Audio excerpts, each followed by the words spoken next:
Welcome to this video on making this image in Blender here. We're going to go through a couple steps really. You can see in my scene here there's a few things going on. The main sort of steps of this video will be making the tennis ball itself, making the texture to run across it, and we're going to look at using Blender's new GeoNodes hair system, look at adding some clumping and getting the look right to match a fuzzy tennis ball really. So just starting up a new file here in Blender 4.1, I'm going to delete out all the objects here and just add in a UV sphere, and this is essentially just going to be our tennis ball. I'm going to shade it smooth, press Ctrl 2 to give it some subdivisions, and then I'm going to Shift A, add in a curve object and add in some fur. And now this is the new system that came with Blender. Well, it's not exactly new anymore, but it's replacing particle hair. This is the new way to do it, so we're just going to add in some fur. And this is just going to give us some basic hair attached to our sphere with some noise and a little bit of interpolation and stuff. This is pretty close to what we actually want. I just want to make a few changes to this, but to view those changes I actually want to set up something really quick in rendered mode so I can view it a little easier. So what I'm going to do is just go into rendered view here.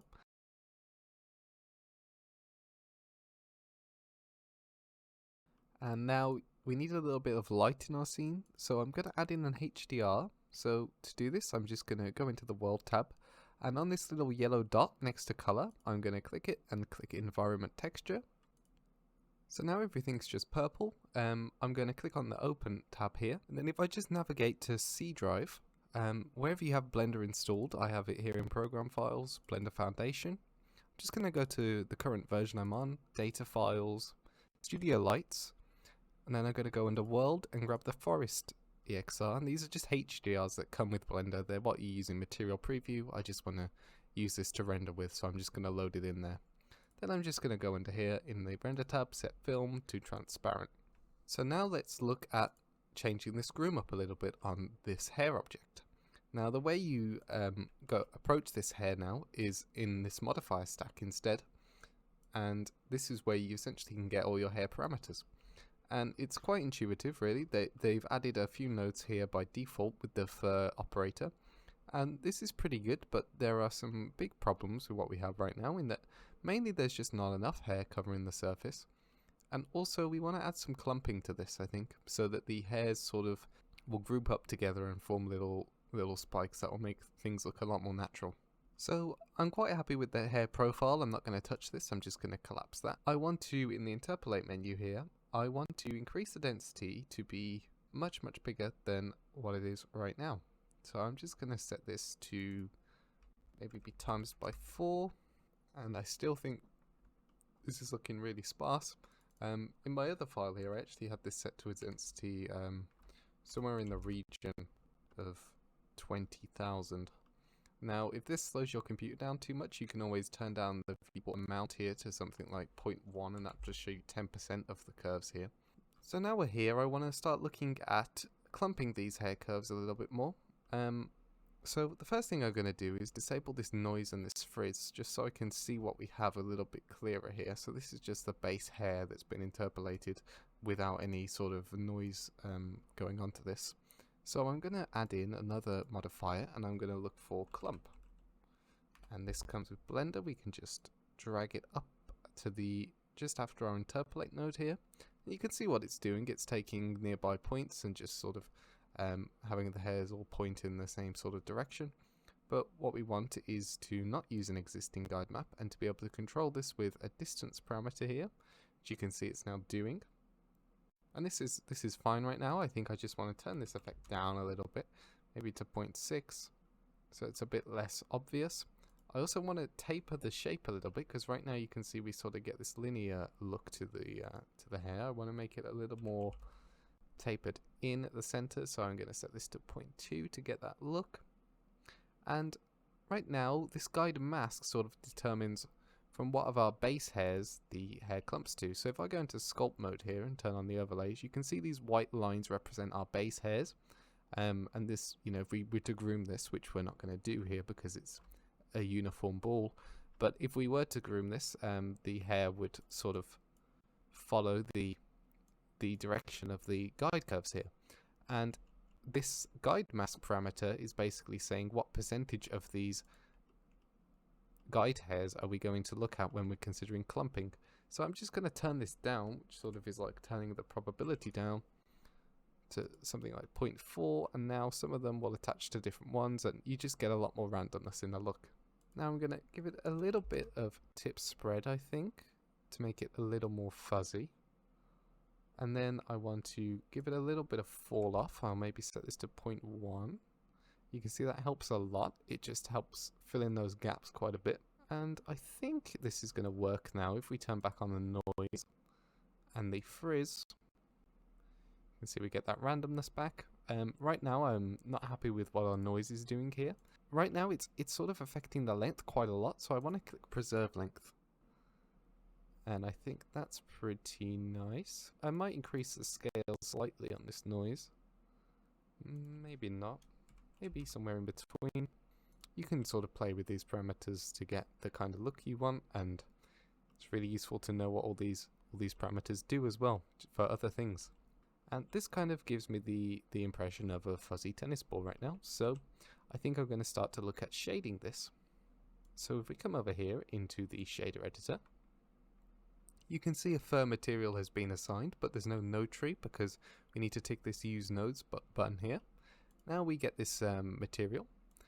What I want to do is delete out this principled shader and add in a principled hair instead. Now you can see the transmission is much more hair-like here. So I'm going to set the color to be something tennis ball-like. Make sure you're in direct coloring mode here. In between yellow and green. It's kind of a unique color really. And now you can see we're getting this sort of ugly effect where we can sort of see through the hair a little bit here. So what I'm going to do is just go onto our base sphere and then just hit the new for the material option here and just call this base, and I will give it a color that sort of matches the hair.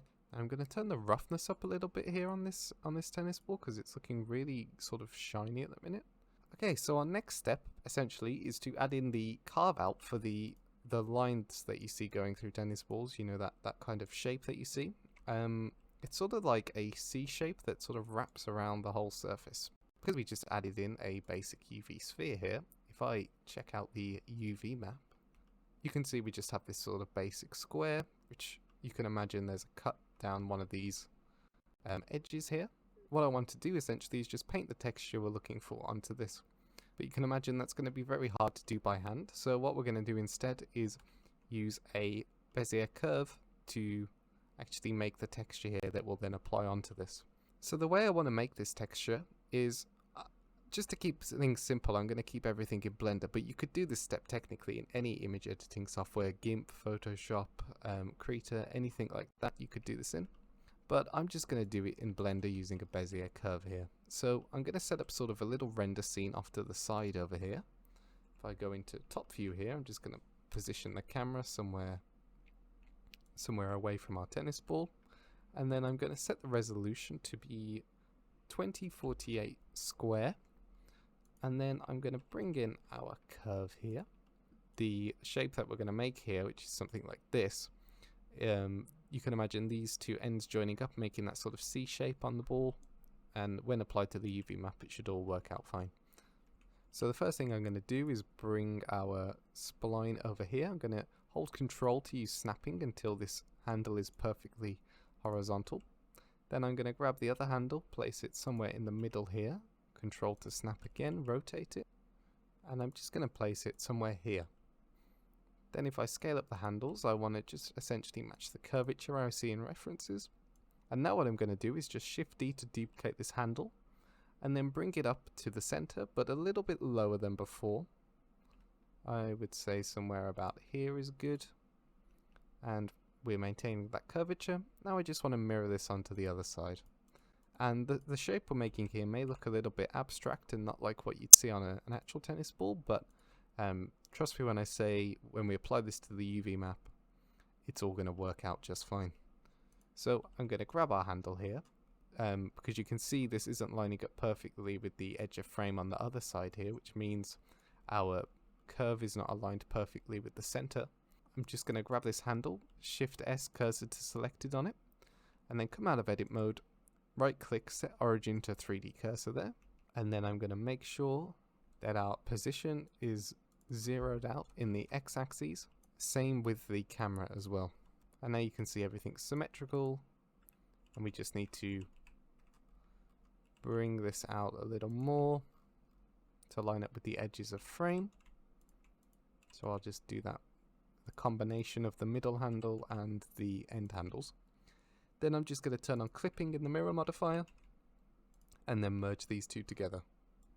Now what I want to do is be able to render this curve, so I'm going to give it some thickness. So in the curve panel here under geometry, I'm going to hit round and set the depth to something like 0.1.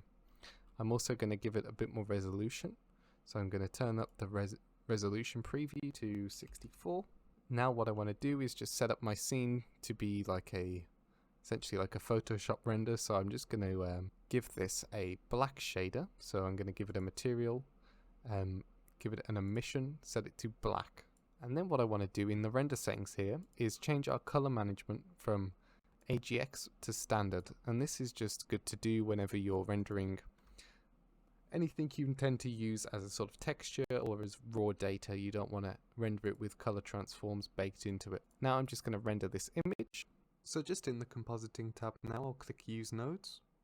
And then if I preview this node with Control-Shift-Click and I zoom out pressing V, we can see what we have. I just need to do an alpha over node. So wherever the image is transparent, we want to set it to white. I just need to plug this into the bottom input. Now I just want to blur this, so I'm just going to add in a blur node. I'll blur it before, why not?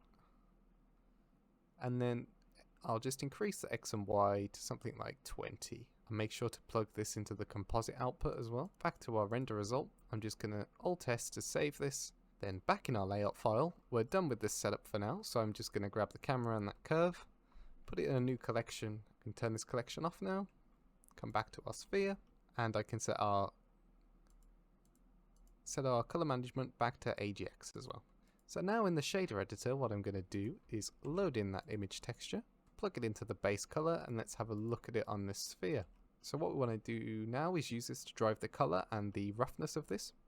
So I'm just going to add in a mix color node, plug this into the factor, and then if I set one color to be the sort of tennis ball color we want, that would be the bottom color, and then the top one to be that sort of grey white color we can see. I'll increase the roughness here, but I want this area to be a bit more shiny, so I'm going to add in a mix node, just a regular mix node, plug this into the factor again, and then plug this into the roughness, and once again the bottom input will control the main tennis ball. I'll set that to be 0.8, and then I'll set the top value to be something a bit shinier, something like 0.3.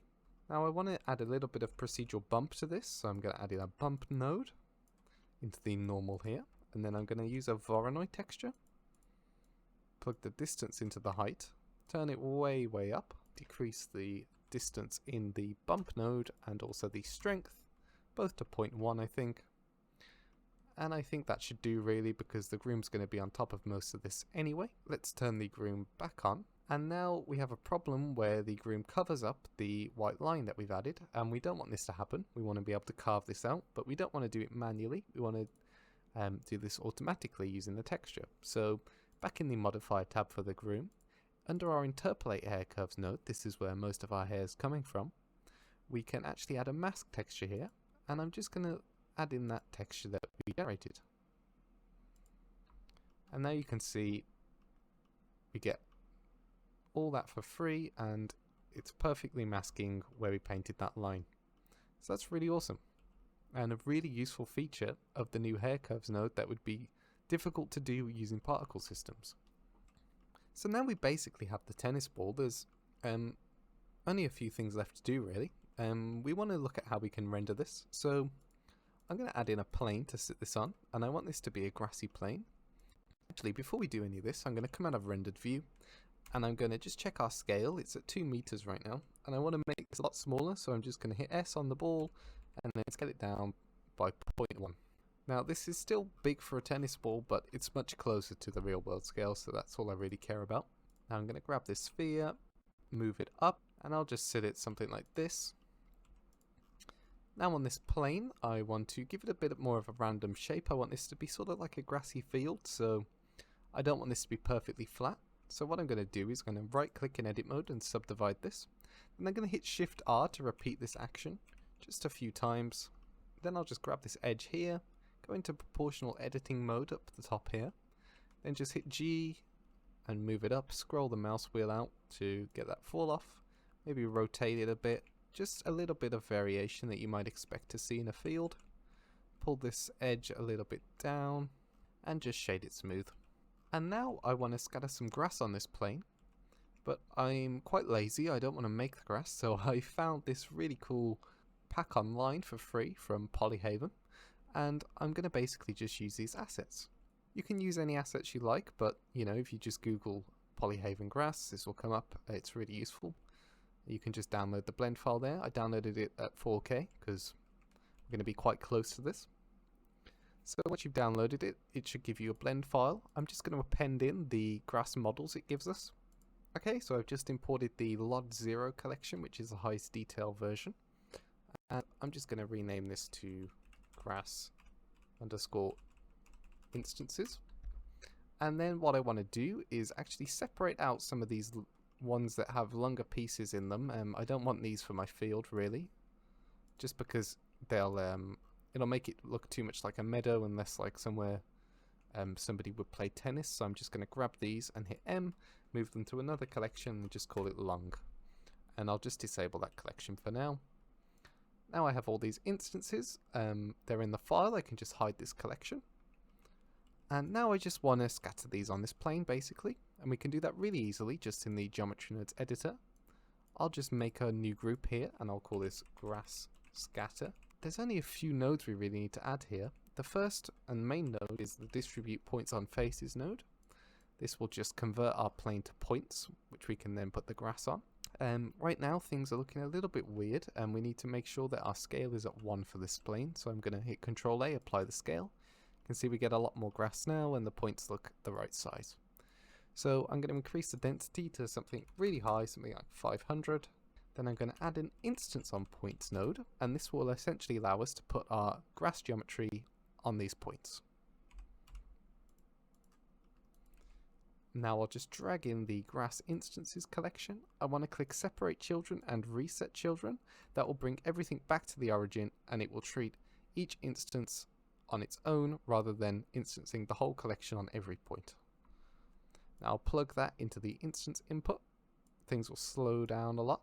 You also need to click pick instance when you're using multiple pieces of geometry in one file. So there we go, there we have our grass. It's just looking very, very uniform at the minute. So what we want to do is randomize the rotation. So I'm going to add in a random value and I'll set this to vector because rotation is 3D. Plug that into the rotation input here. Now if I increase this to somewhere around 6.2, you can see we'll get really random grass.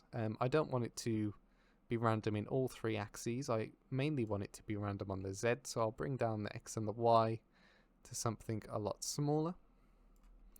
And that way the grass won't essentially fall over, it will just spin around more than it does anything else. Now we could also add a random value to control the scale. I'm going to use this as float because I want the scale to be uniform.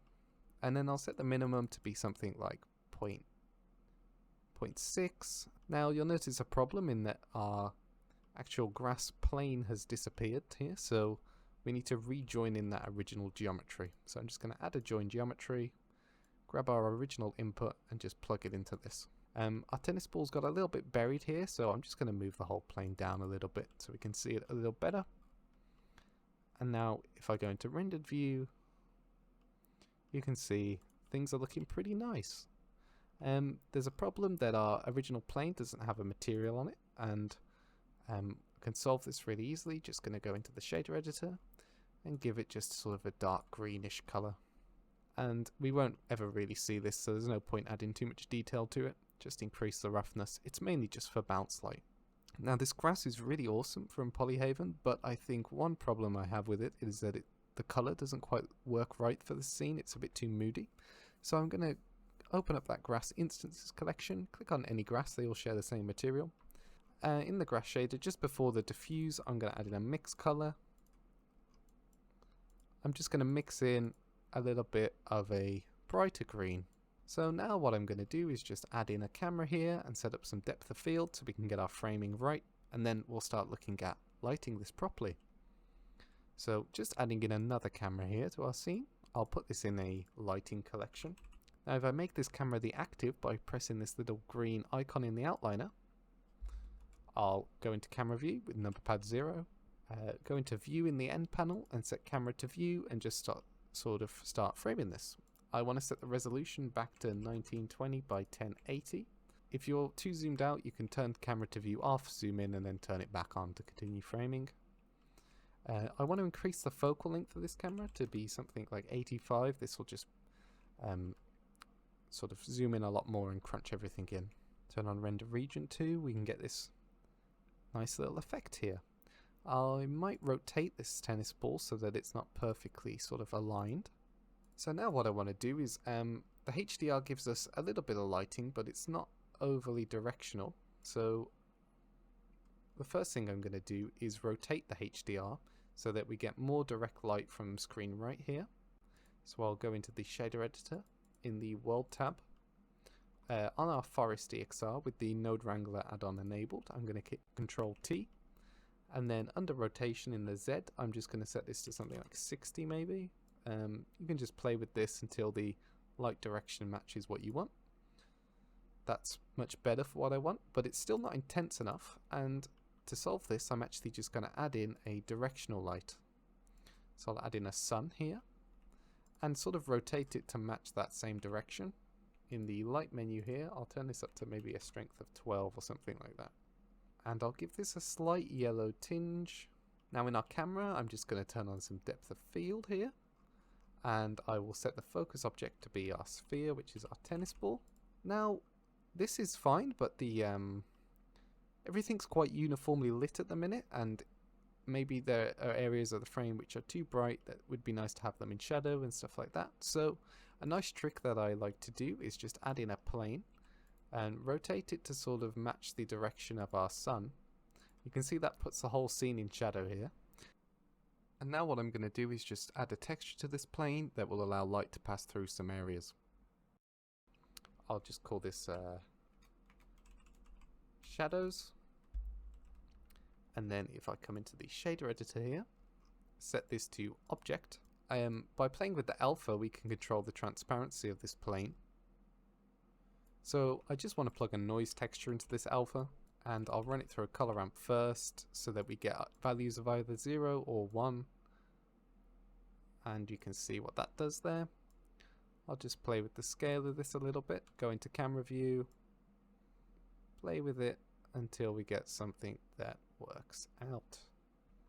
Now one problem I have with this still is that the shadows from this noise plane are really obvious that it's just a noise texture, and they're really sharp as well. So I'm going to increase the angle to something just like 6 degrees maybe, just to soften this all up a little bit, and it makes everything a bit less obvious what it is. One more thing you might want to do as well is just turn off, in the visibility properties of this plane, just turn off everything but shadow, and that will make sure that you don't get any bounce light from this.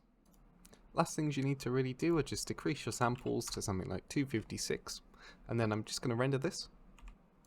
And then you'll just have to make sure that in the compositing tab you remove this blur node that we added before, because we don't need it anymore. We also don't need this alpha over node anymore either.